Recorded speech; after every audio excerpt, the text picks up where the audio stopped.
There are lots of different social media channels, and there's no specific one that works a miracle for anyone.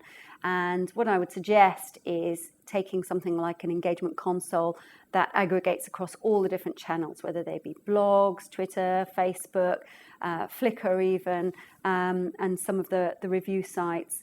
And then you're able to see consistently what's being said about your organisation and engage on whichever term people prefer to use.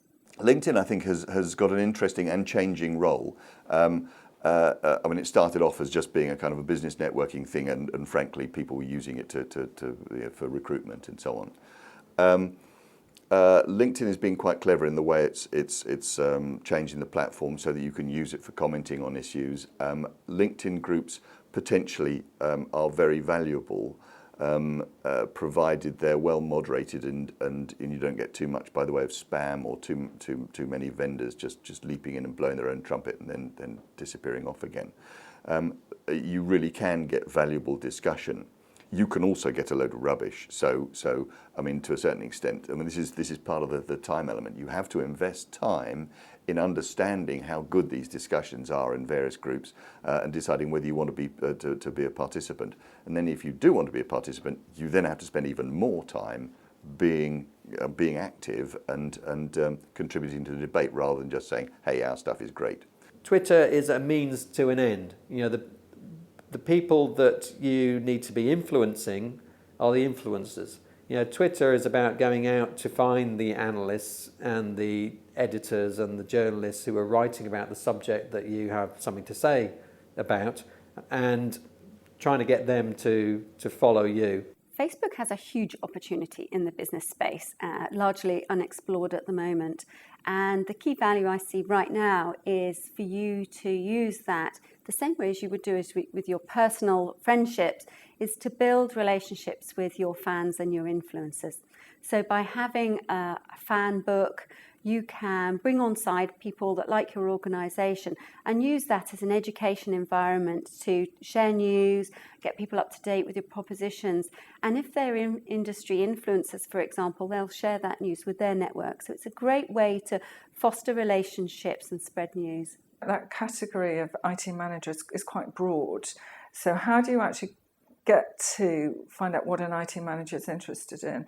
For us, we use blogs because that way we can see what topics of conversation, what content is pulling in most blog views. So then when we understand that, then we can fine-tune our content around that.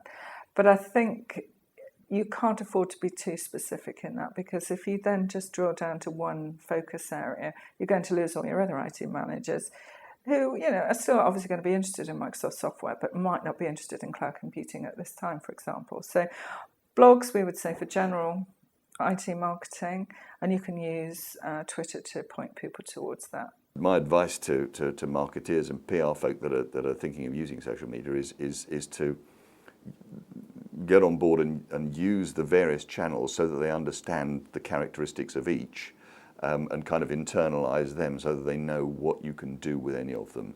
And then when it comes to designing something that has a business purpose, you can understand what the capabilities are and whether it is relevant to use one channel over another for a certain task, and how to measure whether it's being effective. With Facebook, it enables you to get permission, you know, with a specific constituency. So, you know, what you know is great about Facebook is that it's a bit like, you know, Hello Magazine for yourself. So it has that addictive quality to it. And if, of course, and there are, you know, the boundaries are blurring between work and social life, and people do, you know, blend those modes of working, or existing, I should say.